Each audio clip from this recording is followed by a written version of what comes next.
Good afternoon, everyone. I'm Ricky Dogan, VP of Investments at Foremost, and I would like to welcome you all to the final installment of the 2021 Foremost Real Estate Investment Series, or FREIS. FREIS is in support of Face the Future Foundation, a really incredible not-for-profit organization that raises money to fly North America's top head and neck surgeons to the developing world, where they provide life-saving and life-changing surgeries. I always mention how efficient this charity is, with each dollar donated buying $45 in equivalent healthcare services. But this is still underselling the impact your donation can make. This is because a big part of every mission is to work with local medical personnel in these developing countries, providing hands-on training so that the impact is felt long after their mission has ended. Dr. Adamson, the founder of Face the Future, is a regular FREIS attendee, but today is in Iraq assessing the viability of a mission to treat Kurdish civilians with war injuries. We are really close to our goal of raising $10,000 for this year for this incredible foundation. And to date, FREIS has raised almost $25,000, which unbelievably translates into more than $1 million worth of medical services. So if you enjoyed today's session, we ask that you do make a donation and help us meet our goal. I will paste the link in the chat, and it can always be found in any of our FREIS email blasts.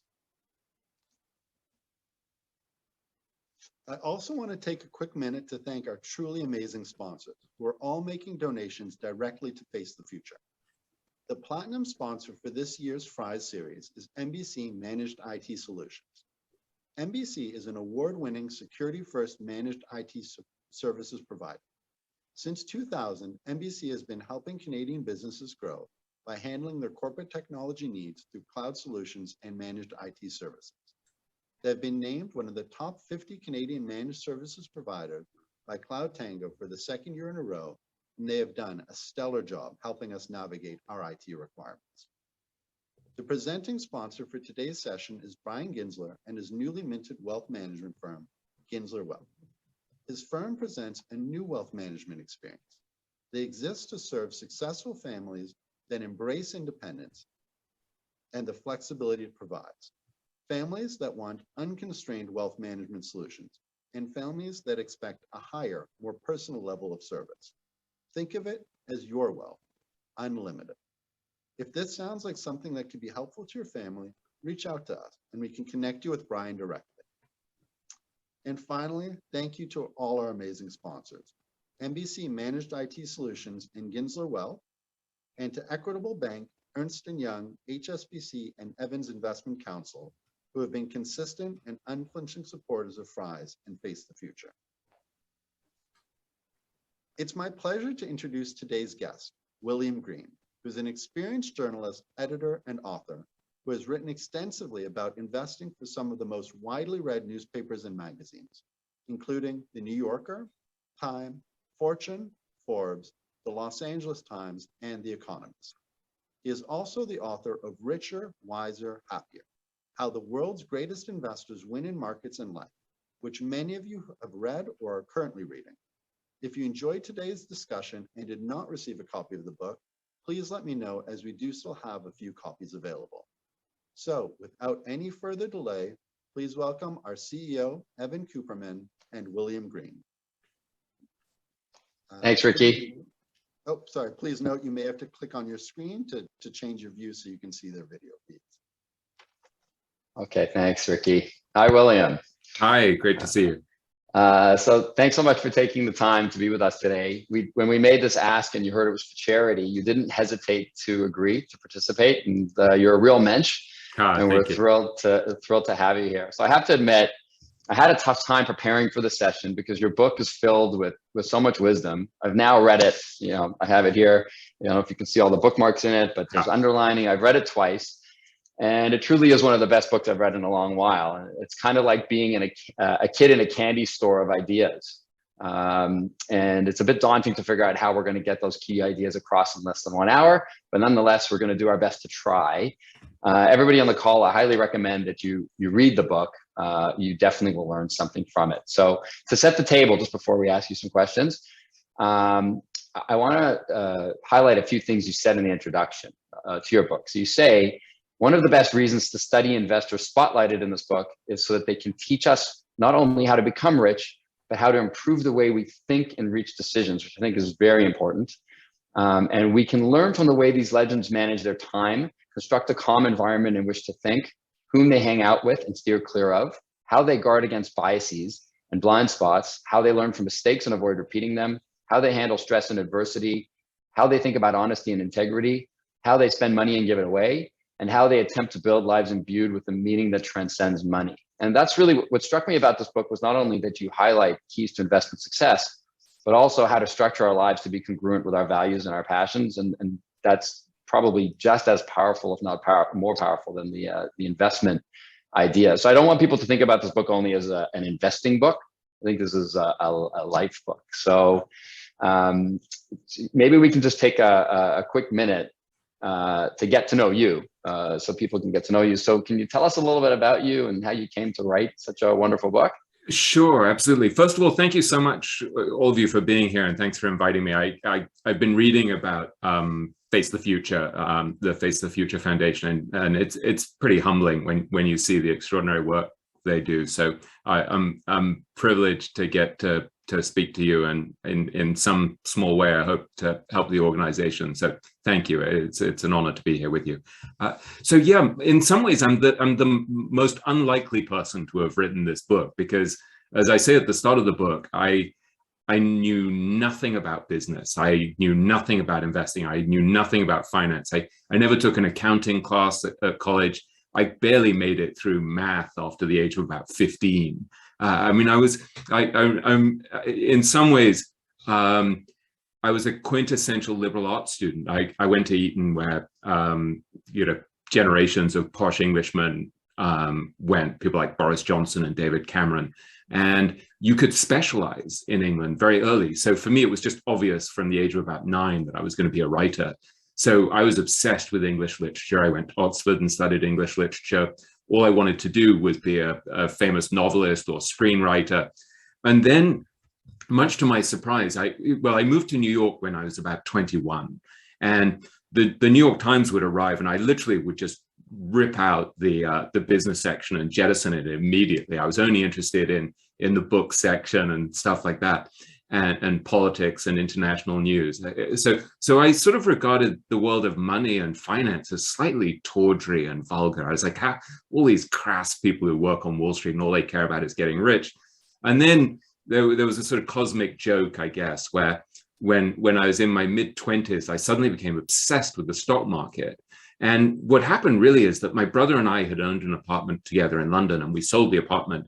And so suddenly I had this small windfall, and I had to actually figure out what to do with the money.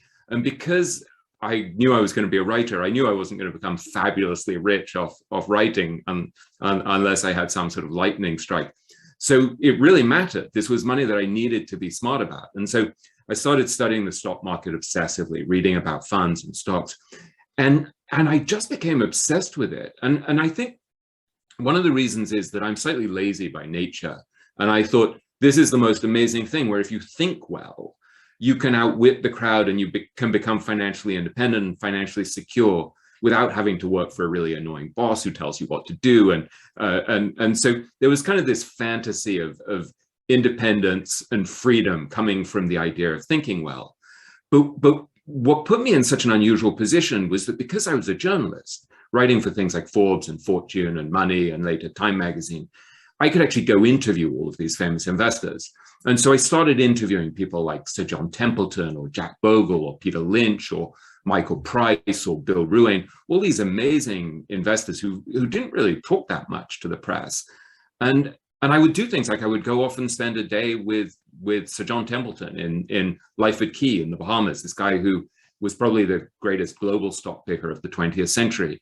And so I started to become just increasingly obsessed with what I could learn from these people. And what I gradually realized is that actually it wasn't just about learning how to get rich, that without getting my hands dirty, that actually they were extraordinary thinkers, and they have what John Maynard Keynes called worldly wisdom.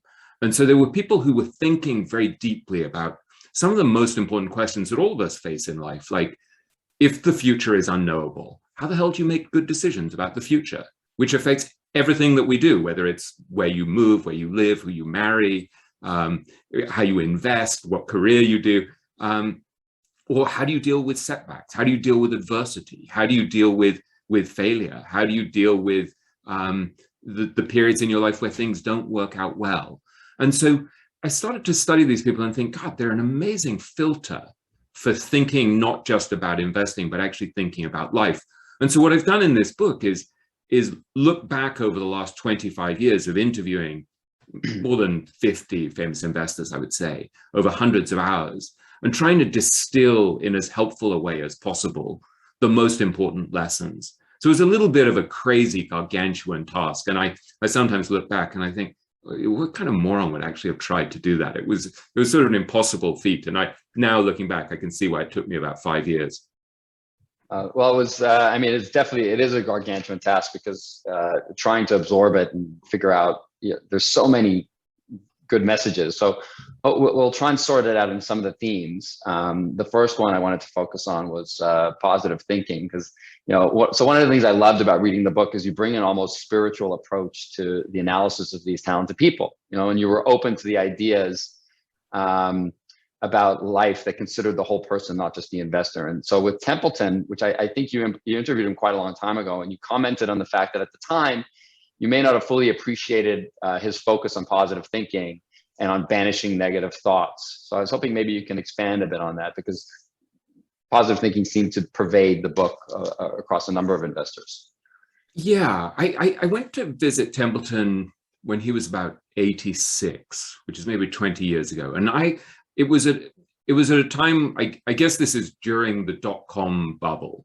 And I thought, well, here's this old sage. I'm going to go figure out that, I'm going to be able to tell people, look, there's a bubble, it's all going crazy. And here's this great contrarian value investor. And I'm going to get a good scoop, and I'm going to learn how to invest better and get rich. And I'm sort of expecting this sage-like figure. And I was kind of surprised when I met him, because he was tough and very disciplined and kind of moralistic. And he had this reputation as being kind of this spiritual sage, right? He was a very devoutly religious guy. And then I start talking to him, and I'm saying things like, so, this is beautiful, this place in the Bahamas where, everyone is yachting and swimming in the ocean and having a wonderful time and boating. What do you do? Are you playing golf? And he's like, no, he said, I never thought it was wise to pursue pleasure. And he starts talking about how people, when they retire at 65, he said, they're idle people, useless people who are a drag on civilization. And so I'm looking at this guy and I'm like, this is kind of weird. Here's a guy who's funding research on things like compassion and kindness and love and mercy and forgiveness. And he's kind of harsh. And so for me, I guess I was then about 30. So I'm a young, tough, investigative journalist. And I'm looking at him and I'm just thinking, this is so hypocritical. I don't buy this stuff at all. And so I had this kind of visceral reaction that I think made me relatively closed-minded. And I'd say it took me 20 years of arguing with him in my own mind until I started to realize, oh, there was stuff he was trying to teach me that I just was too young and too stupid and too prejudiced and too closed-minded to listen to. And so part of what I'm doing in that chapter about Templeton is I'm trying to revisit what I failed to learn 20-something years ago because I was too stupid and closed-minded to hear it.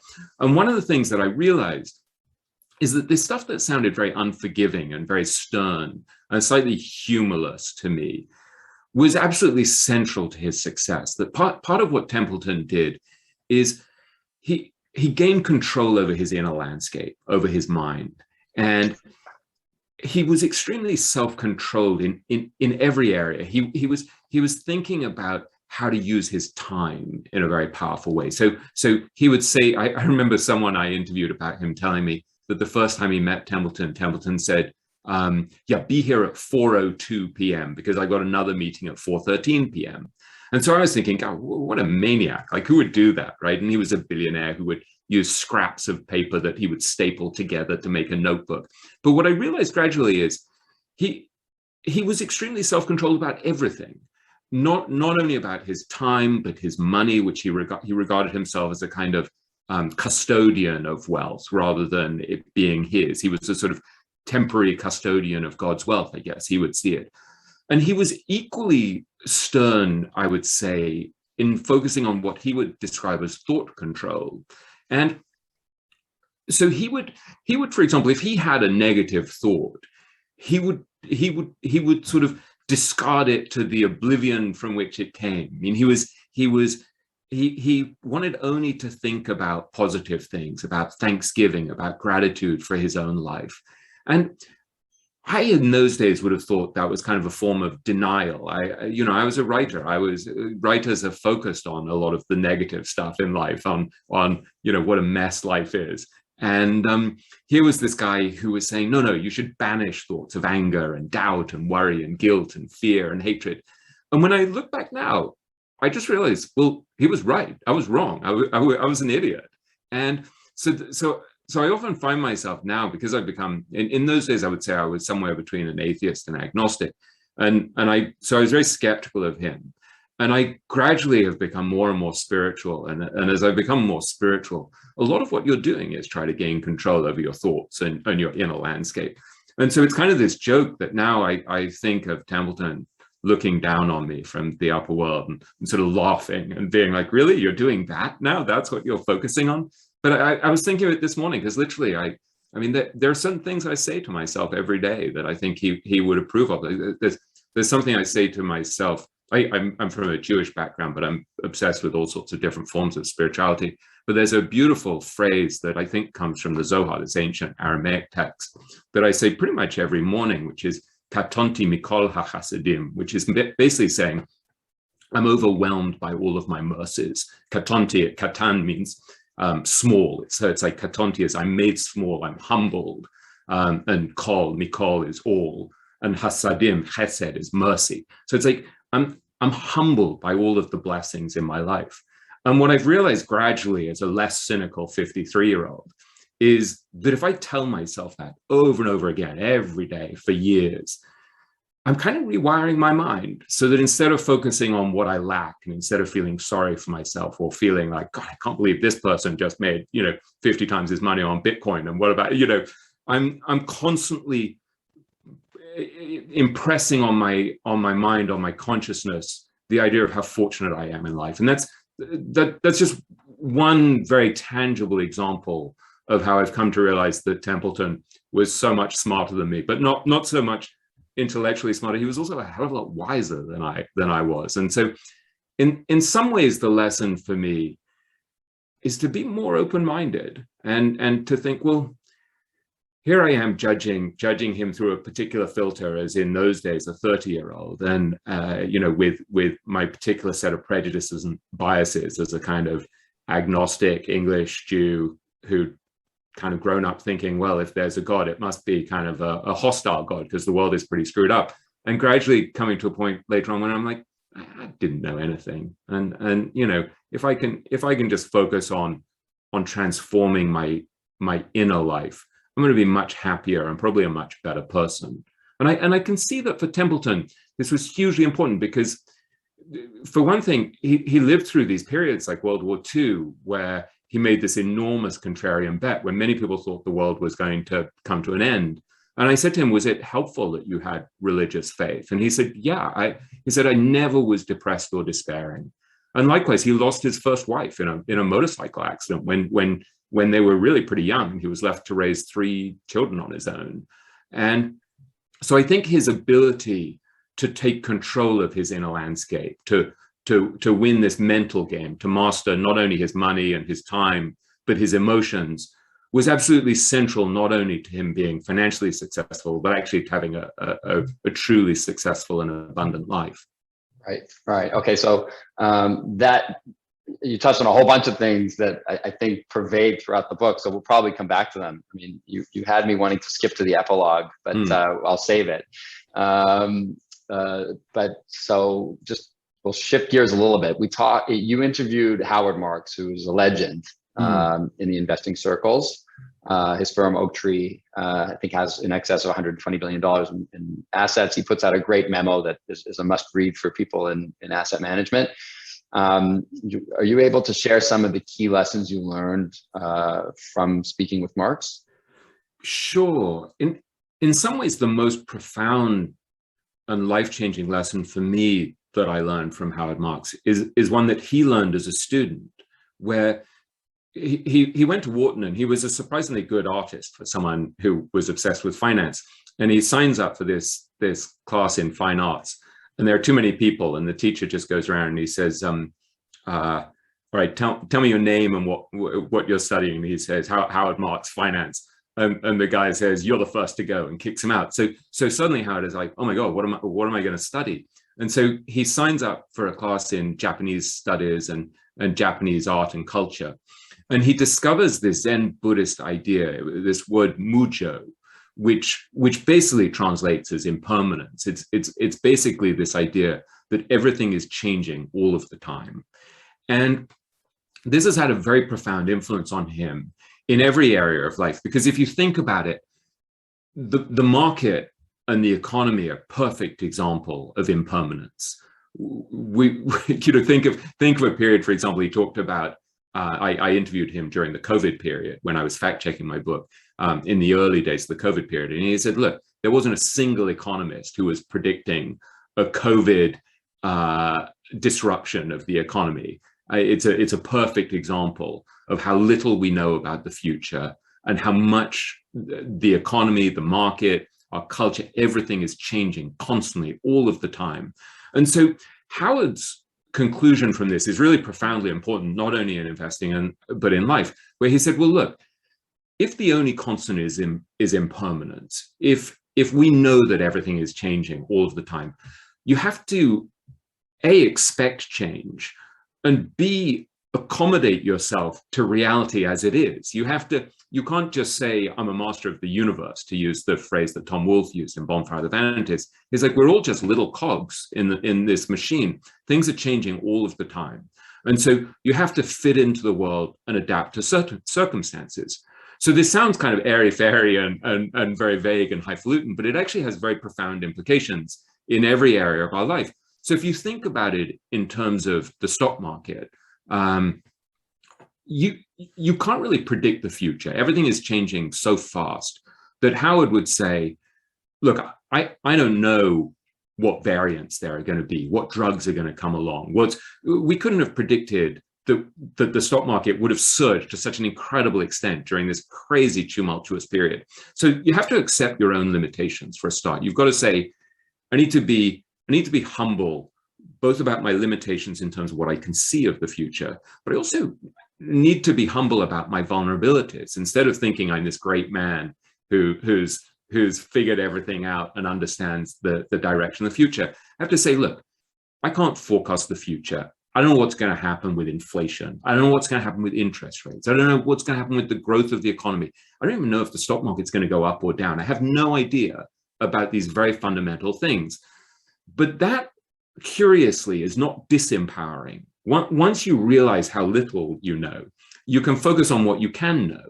And so one of the things that Howard does is he says, well, okay, let me prepare for an uncertain future. Instead of trying to predict the future, let me prepare for it by, for example, saying, okay, I'm going to focus on discerning value in what's tangible today. So I'm not going to try to figure out whether Tesla is going to continue to shoot to the moon. I'm going to look at businesses today and I'm going to say, is it cheap? How much optimism is priced into the market value of this business? And so he's trying to avoid fads. He's trying to focus on what's discernible today. So he's looking around at the economy, at the mood in the market, and he's basically saying, it's like driving a car. You have to look and say, okay, so it's snowing, it's icy. The roads have cables falling down on them because of this storm. Let me drive really carefully. Or no, everyone is really scared, but actually the clouds are lifting and this is the time to gun the engine because actually there's tremendous opportunity, which he did when things were falling apart at the start of COVID, where suddenly he had this great opportunity. And he said, risk is mispriced, everyone's panicking. And he very quickly put $2 billion to work. And then prices shot up and he was like, no opportunity, I need to drive safely again. So what you're really trying to do is not fool yourself into believing that you know what's going to happen in a world that's changing constantly and changing fast, but you're accommodating yourself to the circumstances that you're in. And so he said, I'm really predicting the present, not the future. He's looking at the present and he's saying, how are people behaving? Are they pricing risk too aggressively? And so I look at a period like this. I'm no economist, but I can just see the kind of behavior that reminds me of 1999 and 2000 when I was starting off as a financial journalist. And I'm like, I don't know what's going to happen with Bitcoin. I have no idea what's going to happen with Ethereum and Solana, but I look at the pricing of things like Tesla. I look at the massive enthusiasm, and I just think, let me drive carefully. This is icy.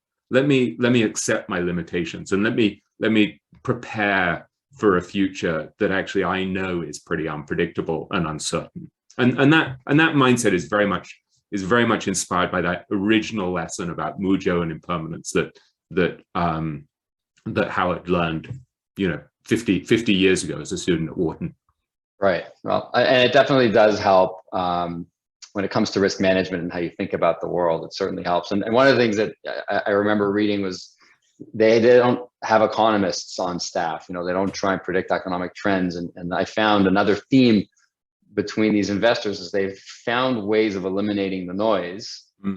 I don't know if you want to comment. Actually, I'm jumping around in my order here, but I don't know if you want to comment on some of the things. What I really took away, it shocked me that they don't have phones ringing in their offices. They kind of cloistered away reading for many hours. I had a lot of fun preparing for this in terms of my workday because I just closed my door and I actually read your book during the workday. Right? These guys are doing that every day. Most of us don't. Yeah, I talk about this concept that you and I have discussed before of the art of subtraction, which there's a lovely line. I think it came from Lao Tzu, the Chinese philosopher. I'm really good at dropping names of famous people whose books I haven't really read in any depth at all. But he talked about how wisdom actually involves subtracting things every day. And I think this idea of reducing complexity, very consciously simplifying your life and subtracting things that distract you from the most important focus of your life, it's a hugely powerful and effective habit. And I see it again and again with the great investors. So I remember, for example, going to visit Tom Gaynor, who's co-CEO of Markel, in his office. And he just would say, have you heard my phone ring at all today? You'd be like, yeah, maybe once in an entire day. Here's a guy who's overseeing more than $20 billion in assets, 17,000 employees, and 19 fully owned companies, and his phone goes once in the day. And that's very conscious. He's subtracted noise. He's created this very quiet environment in which he can think. And that's had a profound impact on me because I think constantly we have to be going through our lives and saying, where can I simplify? Where can I remove complexity and noise? And I think all of us are feeling a little bit overwhelmed by all of these technological disruptions. The fact that things are constantly bombarding you, whether it's your Twitter notifications or people messaging you on LinkedIn or your emails or your text messages or phone calls.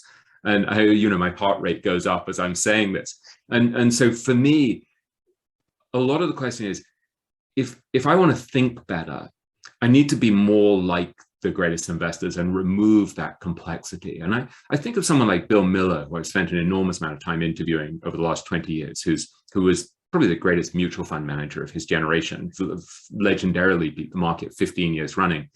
And he now is in his early 70s. He manages his own firm in Baltimore. And I remember visiting him there a couple of years ago. And he's got a totally empty schedule. He's wearing jeans and the same black t-shirt he wears every day. He's got the same assistant that he had 20-something years ago from Legg Mason when I interviewed him there, when he was famous there. He's got his son working with him.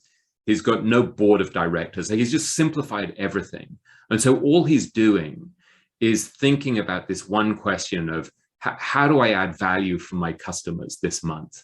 And so all he's doing is reading and thinking and studying the market. And And I have this close friend, Jason Zweig, who's a famous personal finance columnist at the Wall Street Journal. And Jason, I quote this in the book. He wrote to me an email at one point saying, when you look at people like Charlie Munger, Bill Miller, Warren Buffett, he said they're just ruthless about not lying to themselves about what they're good at, what they're bad at, and what matters most to them. And I think that's a huge part of their talent, is the ability to say, no, I'm not really adding a lot of value by focusing on managing an enormous group of analysts, or or Buffett saying, I'm just not going to manage my CEOs in a very hands-on way. I've hired really talented people. I'm going to leave them to do what they do, and I'm going to sit there with my blinds shut and read annual reports and occasionally make a bet on a mispriced gamble.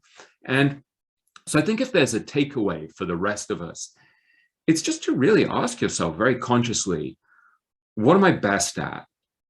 What do I care most about? Where am I really adding value? And then subtract as much of the other stuff as you can. And for me, that's been a very powerful and helpful approach in every area of life, because I start to think, for example, it's really clear to me that my relationships with my family, with my kids, with my wife, with my mom, that's hugely important. It's got to be absolutely central. So that's one of the things. Then, I'm going to be writing and I'm going to be sharing ideas, whether it's by speaking or doing podcasts or whatever. So that's the second thing. Then I've got to take care of my health, my mental and physical health. So that means I've got to do things like meditation and exercise and stuff like that. That's important to me. What else is that? Like there aren't that many more things, so there's my spiritual life, my reading, stuff like that. But just the awareness that I can't be taking on too many other things because I have to simplify, I have to reduce noise. It's a very clarifying thing. And so it's so personal and so idiosyncratic for each of us. But I think it's a very helpful form of self-questioning. And if you think of Buffett, one famous thing that Buffett once said is that the difference between successful people and immensely successful people is the immensely successful people say no to almost everything. And so just this morning, someone called and he's like, could you help me work on my book? And I'm like, no, I'm not doing that sort of thing anymore. I'm not going to be ghostwriting and editing other people's books, I don't think, because it's not one of the 3 or 4 main things. And just to know that, to have that clarity about what really matters to you, that's key, I think. Right. So it's funny because I'm thinking of, so I actually got your book from Monish Pabrai, who's profiled in chapter 1. So in my past life, we used to allocate money to Monish, and I guess somehow, thankfully, I've stayed on his list of books that he sends every year, and I love reading them. And so you talk about Monish, and he's a ruthless cloner, and he's basically cloned Buffett and Munger. And so one of the things that he does as well, he goes to the office at 10 a.m. I think you put it in the book. He goes to the office at 10 a.m. He reads. He's kind of structured his life. I guess he's done a lot of subtraction. So I send him an email to thank him for the book. And I get a response from his personal assistant. And what she's done, I guess, is she's printed out all of his emails, and he's gone, and he scribbles a little, Evan, you're welcome. I hope you enjoyed the read. And then she scans it and sends it back to me. But, even just the simple thing, because I was thinking about that, I was like, well, this is kind of, it was a nice personal response. So thank you. But he hasn't left the door open for me to respond again, or the next time I think to email, I'm probably not going to unless it's really important, because I know it's different. And so I guess that was a very simple example, I guess, of how. Yeah, and he's cloned that from Charlie. I once asked him about that, and he's like, yeah, I cloned that from Charlie, because Charlie obviously is not sitting there on his computer all day. So Charlie's assistant, I think, is called Dorte or Dorothy. Like, I don't know how you pronounce it. She's rejected many approaches by many frustrated journalists. So she's sort of the gatekeeper. She prints out his emails, and he scrolls 2 words at the top. I once sent Charlie a letter with a couple of books that I gave him, and I get a copy of my letter back with his handwriting on the top, and with him sort of thanking me for it. And I think that's a really interesting idea that Monish is exploring. This whole idea of cloning is a profoundly powerful and important idea. What Monish is basically saying is, there are all of these people who are smarter and wiser than I am. and they've already figured out how to do certain things.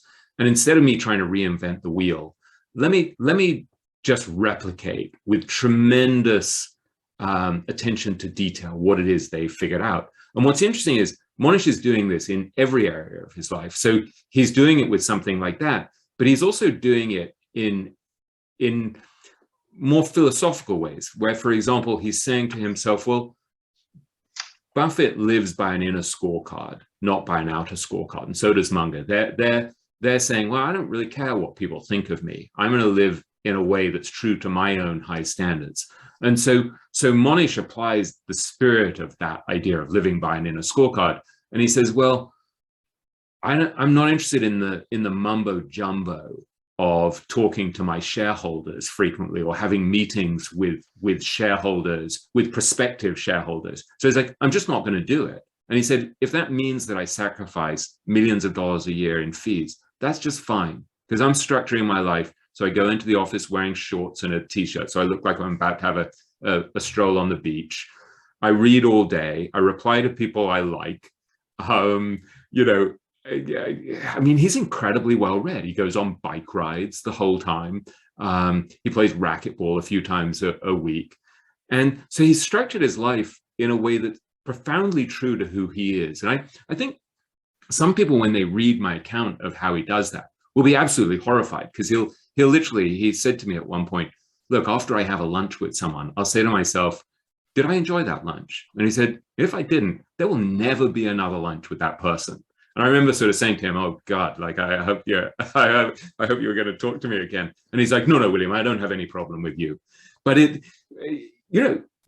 not all of us are going to be antisocial in that way. And, but he's being profoundly true to who he is.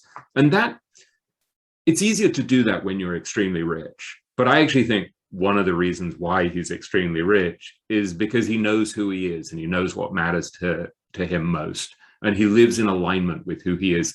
And so this has become a much more central theme in my own life since reporting the book. I'm just constantly saying to myself, is this true to who I am and to what I care about?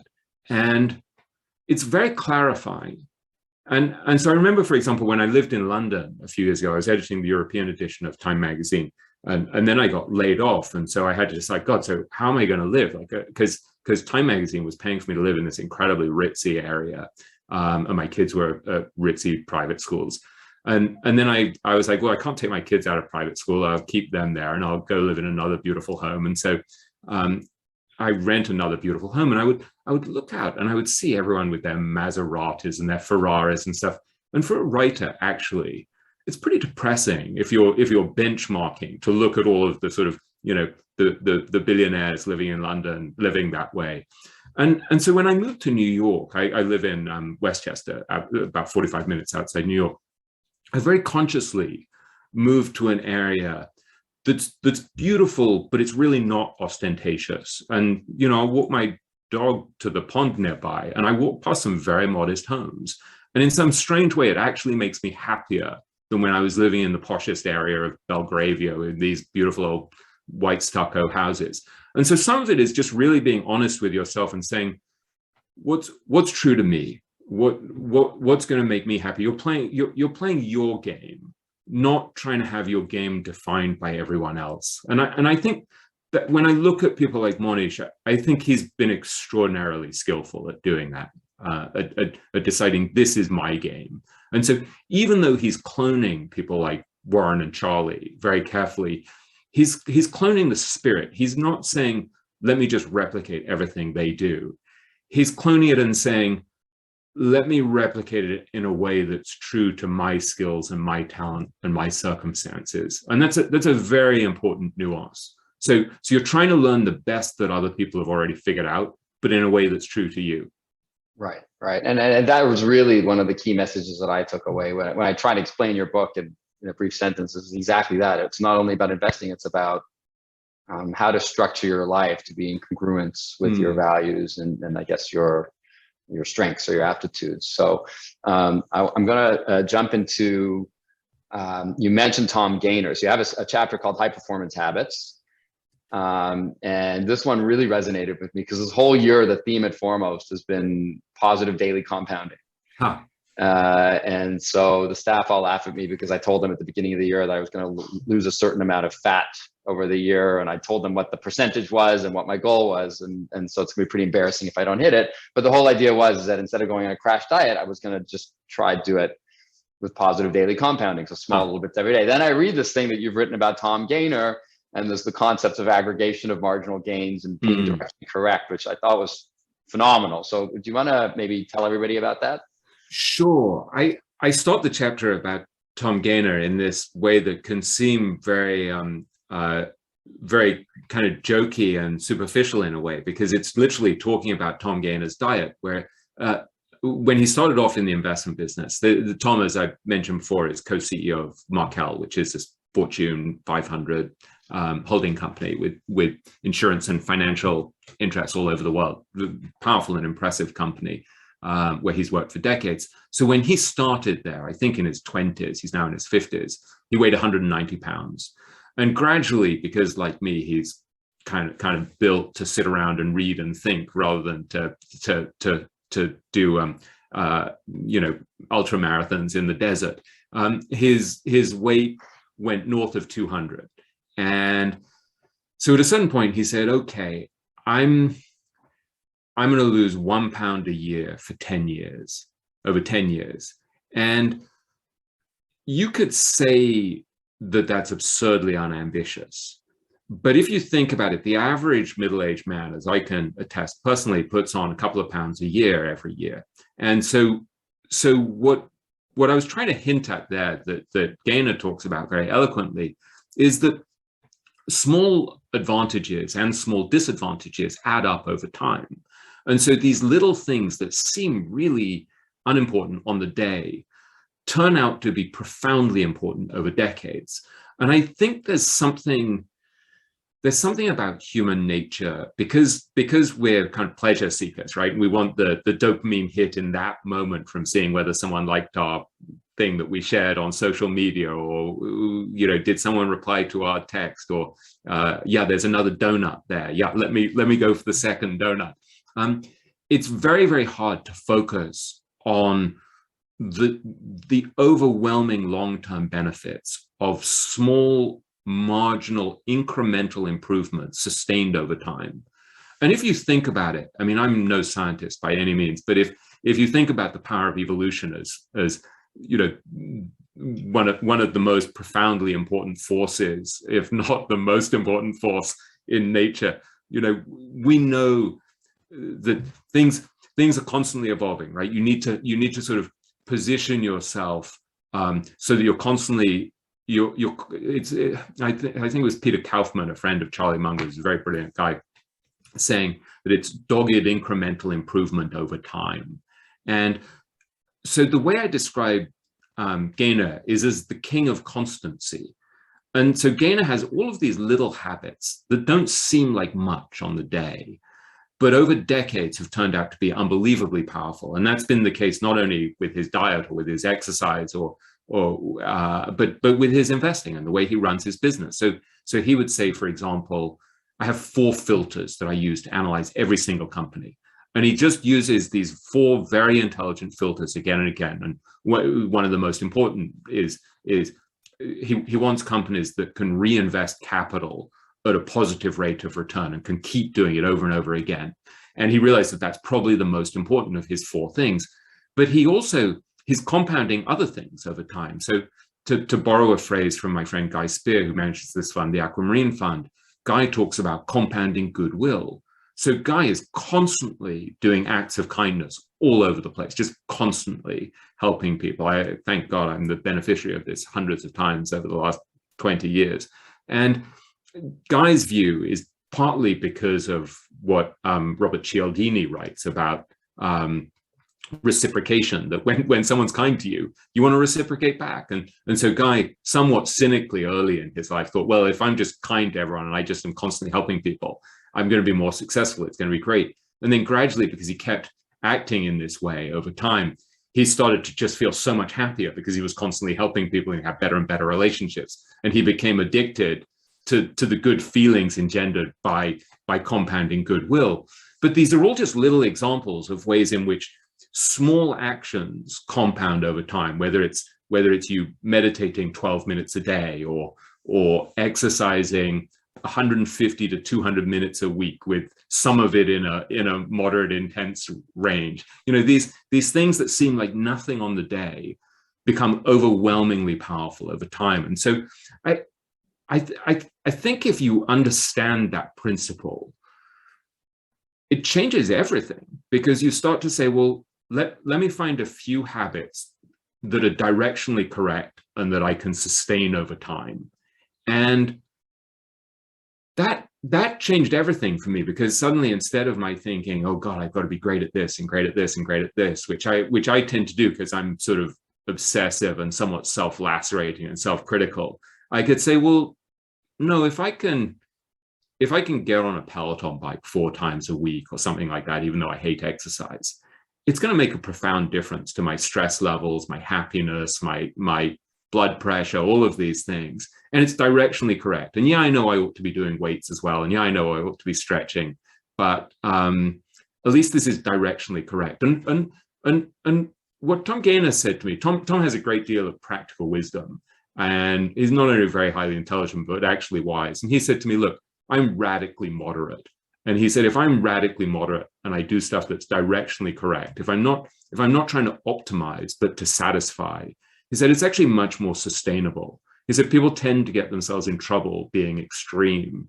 And his view is that if he does things that are basically sensible, and reduces things that are basically dumb, over time, the advantage is going to become overwhelming. And that to me is a very profound insight. And there was a moment in that chapter, I was looking over it this morning to remind myself what I had written, because you tend to forget, where I had written something like, time is the enemy of bad habits and the friend of good habits. And it was one of those things where it sounds so banal that you think, God, will people realize how actually uninteresting my brain is? But actually, when you think about it, you're like, no, that is a profoundly important observation. It's kind of like Nassim Taleb says that the fragile breaks with time. Like if something is fragile, like if I'm unfit, if I'm not doing those Peloton rides or whatever, or meditating or whatever, I'm making myself fragile in a certain way. And I can get away with eating 200 donuts a year when I'm 20 and not exercising. But at 50, can I? At 60, can I? And so just thinking about adopting good habits over time is a profoundly important approach, I think. Yeah, but just what I found so empowering was this notion of just being directionally correct, because to build a habit takes time and persistence. Mm-hmm. And if it's just about being directionally correct, you can't make the excuse, look, I'm not going to go on my Peloton today because I don't have 30 or 40 minutes. You'd rather say, look, I'll just go on the Peloton for 20 minutes or 15 minutes, or I'll just work out for 10, as long as I'm directionally correct for that day. I thought that was really helpful to help build the habits. Okay, so you mentioned something where he also said trying not to do silly things, and you actually have a whole chapter called "Don't Be a Fool," right? Yeah. Which is my longest. My notes are the longest on this chapter, which is it highlights mostly stuff from Charlie Munger, who is half of the most, as you say, half of the most successful partnership ever, investing partnership ever around. The other half being Warren Buffett. And so you open up with a quote that says, "It's remarkable how much long-term advantage people like us have gotten by trying to be consistently not stupid instead of trying to be very intelligent." And I mean, so there's tons, and we could spend the rest of the call just on this. So, but we don't want to do that. But can you share some of the wisdom on how we can be not stupid?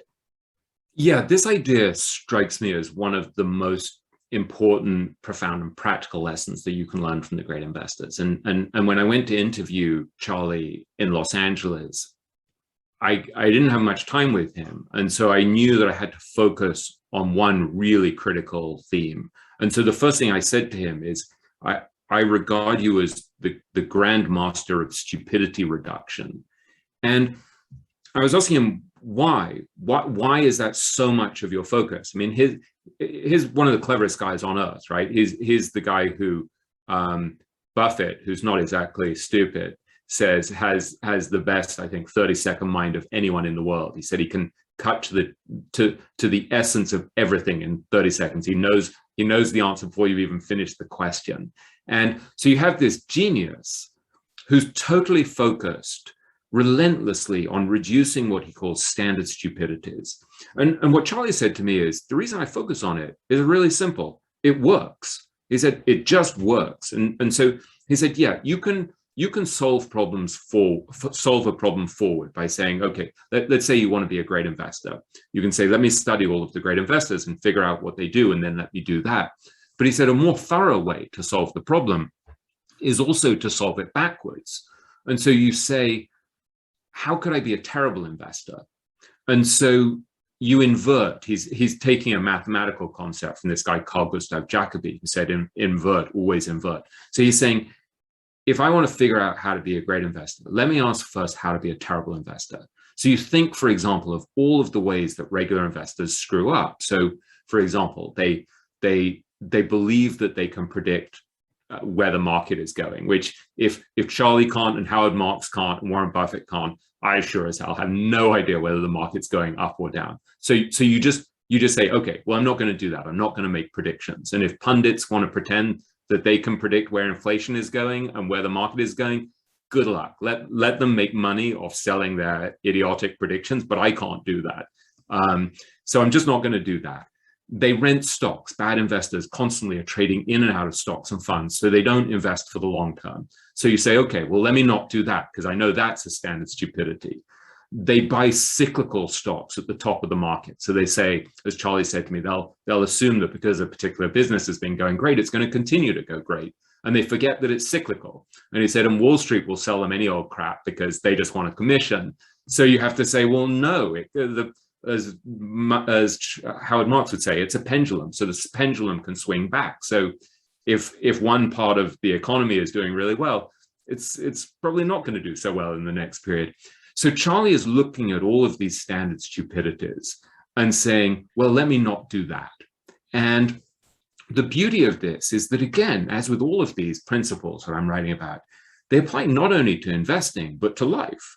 So for example, if you decide, I want to have a really happy and successful life, the first thing you want to do is say, well, so what will guarantee that I'm going to have a really awful, miserable life?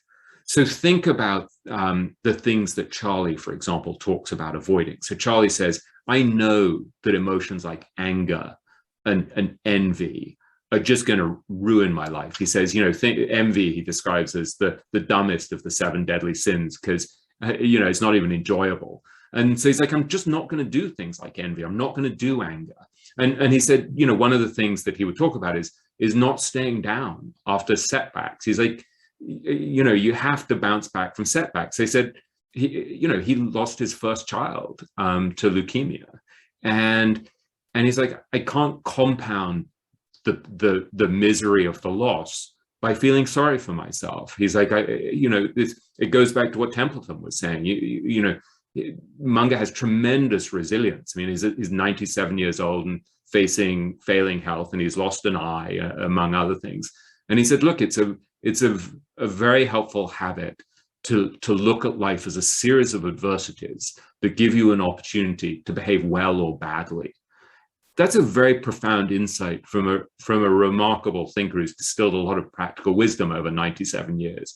And so I think just that idea of very consciously looking at what's likely to lead to a bad outcome, both financially and in life, and then saying, yeah, let me not do that, is just a really helpful filter. And I've tried to fill that chapter with as many kind of practical techniques as possible for how to avoid doing it. And I'm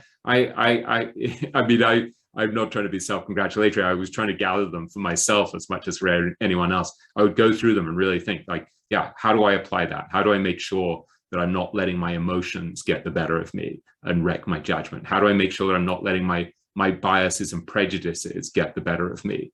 Because I really think Munger has thought so profoundly about those issues that it gives you a lot of practical guidance to avoid stupidity in your own life.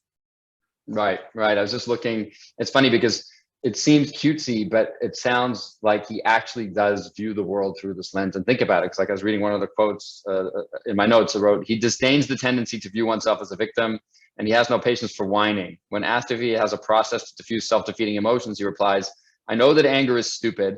I know that resentment is stupid. I know self-pity is stupid, so I don't do them. I'm trying not to be stupid every day, all day. So it does sound like he actually is, this is how the lens through which he views the world. Yeah, it's an operating principle. And as he said to me, look, this isn't the only trick that I have up my sleeve. There are other things that I'm doing as well. But it's when you find an idea like that, or like cloning, or like compounding good habits that resonates with you, you want to take it really seriously and internalize it. And I think that's one of the pieces of advice I give anyone who reads the book is it's not a brilliant book because I'm so smart or anything. I'm just trying to mine whatever I can from these incredibly thoughtful, very ruthlessly pragmatic thinkers who, as Munger says, I just study what works and doesn't work and why. And so if you can look at Munger's life and say, okay, here's what this genius has figured out over 97 years. Let me take it really seriously and internalize it and make it an operating principle. That's a very important habit. And Monish Pabrai made this very clear to me. He said, when it comes to something like cloning, he said, most people will say, yeah, that's a really nice idea. And he said, they'll sort of take it for a ride. They'll try it on.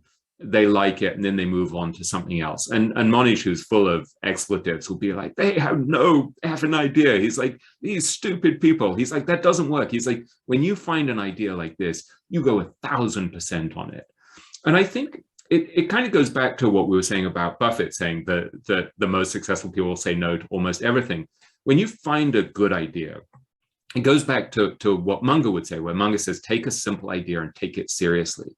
And so for these very successful people, there's a degree of fanaticism to applying and internalizing powerful principles that work. And I would just encourage you, if you read the book, or if anything that we've discussed resonates for you, go big on it. I mean, actually make it something that you use the whole time. And for me, because I've spent so much time living inside the heads and the lives of these people, I find myself thinking of this the whole time. So if I'm thinking, oh God, I have to buy cryptocurrencies at this point, I'm really consciously thinking, well, I know that a standard stupidity is to bet on things that I don't really understand because I'm afraid of missing out, because it's really painful to see everyone else getting rich when I'm not. And if over the course of a lifetime, I reduce the number of standard stupidities, I'm going to miss a lot of really great things, but I'm also likely to get to the finish line in a healthier and happier way. So for me, with that sort of thing, or with Tesla, I have to say, well, okay, so I'm somewhat ignorant. Let me learn more, because if I don't want to invest in, if I know that a standard stupidity is to invest in things that I don't understand because I'm afraid of missing out, one solution is to understand it better. I need to learn more about cryptocurrencies before I leap in and do something stupid. And I also need to see that those emotions like envy, like the fear of missing out, it's a standard stupidity. It's going to get me in trouble. And so I'm applying that filter the whole time. And I have no idea whether I'm wrong about Bitcoin. I've had Bill Miller telling me to buy Bitcoin since it was at 8,000. And, it kills me every few days when I think about it. But it's like, yeah, but that doesn't have to be the game that I'm playing. I can get securely rich and independent without taking wild risks, by just trying to be sensible and trying to reduce standard stupidities and lower expenses and avoid stupidities. And so it's just a very good example of something where you take these ideas, these filters, these principles, and you just use them again and again. So likewise, when you're thinking, I don't have time to meditate, I don't have time to get on a bike or whatever, or no, my daughter's calling at exactly the most inconvenient time. You're like, no, I know that when I'm subtracting the things that don't matter in my life and focusing on things that matter, talking to my daughter matters, exercising matters, meditating matters. I need to do stuff to take care of my inner landscape, my stress, my health, all of these things, my relationships. These things are central. And so I think it's just again and again taking these ideas, these filters, these principles, and actually applying them in your life. So they're not theoretical knowledge, they're practical wisdom. And I think that's what's so important about the greatest investors is, as I say in the book, they're like practical philosophers. They care about what works and what doesn't work and why. They're not sticking to, they're not like journalists who we can say anything that's right or wrong and then we move on to the next thing. They pay a price if they're wrong, and they get massive rewards if they're right. And so they become a very helpful filter to think about the world in an extremely pragmatic way. Right. So I will give you a plug because we tell our investors that we start on time and we end on time, and we're actually, it's 1 minute late. And so we've only covered about half of my questions, which is very distressing to me. So I think everybody should read the book. We have a bunch of copies that we've ordered that we're giving to investors. So anybody who wants a copy of the book, please let Ricky know while supplies last. William, I do want to sincerely thank you for being with us and so articulately sharing these great insights with us. It really was a privilege to have you. Thank you. It's really been a pleasure. And I'm sorry about the other half of questions. Maybe we'll get to them next year if we do an in-person event then. Yeah, well, I would love to have you here next year. We'll give you fries, Parmesan fries if you come. I'm gonna be 1 pound lighter by then, so I'll be able to eat the fries. Perfect. So I'd also like to thank Ricky, as usual, for doing such a killer job putting these sessions together. A bigger thank you to our sponsors: MBC Managed IT Services, Gimsler Wealth, Equitable Bank, Ernst & Young, HSBC Bank, and Evans Investment Council. We really, truly appreciate your support of FREIS and Face the Future. And finally, thank you to everybody for being on this call today. This is our last one on Zoom. We're hoping to do it in person next year. So we will send out a questionnaire just to know your preferences on the format for next year's event. So thank you everyone for attending, and we will see you all again soon. Take care.